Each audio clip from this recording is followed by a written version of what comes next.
Hey VetMed students, thank you for tuning in to this relaxation video about thinking realistically about surgery. Today I'll be explaining to you some instances where your thinking can lead you astray and down a path of anxiety, stress, and worry. Research has consistently demonstrated that the way we think can influence our emotions and our mood. The issue is, though, that no one has ever really taught us how to think. Just like any skill, if we do not learn the fundamentals of this skill, we're likely not going to be able to perform it well. Could you perform a spay without knowing how to stand at a surgery table or hold a scalpel? It'd probably be pretty tough. So this practice today, or what we'll be discussing, will go through some specific inaccurate thinking styles that people may experience. These are often referred to as cognitive distortions, which may influence your feelings of comfort when performing a surgery or taking a test.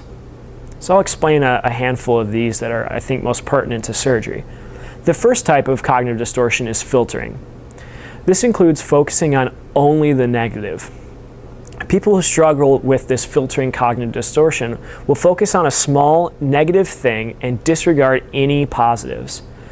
This may look like a student who performs most of a surgery perfectly, but dwells on the small mistake that the professor had to comment or critique on. Another cognitive distortion is polarized thinking, or black and white, or dichotomous thinking. It's known as a bunch of different things. So do you think you're one of those people who are either perfect or a failure? Or do you not think that there's really a middle ground, it's either right or wrong? Well, this is often a cognitive distortion. Your first surgery is likely not going to be perfect. In fact, no one expects it to be. This does not make the first surgery or even subsequent surgeries a failure. It's just something to learn from and improve on. The next cognitive distortion is overgeneralization.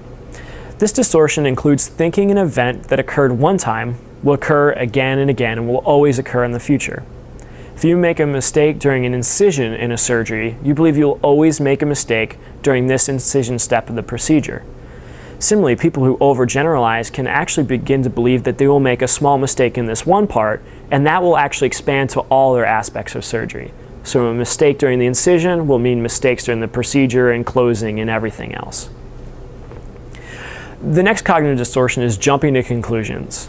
We cannot read minds, but we sure like to think we can sometimes. Jumping to conclusions often encompasses thinking we know what others are thinking or why they acted the way they do. If you find yourself jumping to conclusions about your fellow surgeons or how your professors are critiquing you, you may be inaccurately predicting why events are occurring. The last cognitive distortion is catastrophizing. And I think this is a pretty big one for graduate students, vet med students, as well as surgery generally. If you're the type of person who always expects the worst to happen, this may be you. For example, a person who catastrophizes might exaggerate the importance of insignificant events such as small mistakes. Remember, most surgeries go well, and you will have a lot of backup from your professors early on. Of course, this doesn't mean that you shouldn't be prepared for the worst of things happening. Of course, that's important. But be prepared for the worst, but do not let the expectation of the worst occurring leave you so stressed and anxious that it hinders your performance. All right, so these concepts are many kinds of cognitive distortions, but there's a lot of other ones. But I think these are the ones that are most important for surgery and vet med students generally. So how do you break out of these thinking styles? Well, this can be difficult. It can be like breaking a bad habit. You've had a lot of time to practice overgeneralizing or catastrophizing, so it's going to be tough to break. I definitely recommend contacting the vet med counselor or other mental health professionals for some help with this. But here are some simple techniques for each one of those cognitive distortions that may be helpful. So for filtering, try to be as kind to yourself as you would be with a friend. Take yourself out of the equation, see the situation from the third person, and pretend like you are seeing someone else perform the way you are. Would it really be all that bad? Such a complete failure? Is there really no good feedback that could be given? Challenging yourself with these questions may help you focus a little more on the positives and not so heavily on the negatives. For black or white thinking, or the dichotomous thinking, first, noticing you are doing this is the first step. That can be really difficult. Catch yourself thinking in this either-or way and try to think of shades of gray. What would partial success or partial failure look like? Or what would someone who 100% failed look like? Do you look like 100% failure? Probably not. Challenge yourself to think more accurately about your performance through understanding of a middle ground, or the kind of gray area between the black and white. For overgeneralization, think of the last time a single negative event did not occur over and over again. Does it seem like negative events happen all the time, or did they pop up on occasion? Has there ever been a time that you expected or were sure something bad would happen, but it simply didn't? It may help to evaluate the likelihood of this negative event constantly and repeatedly occurring.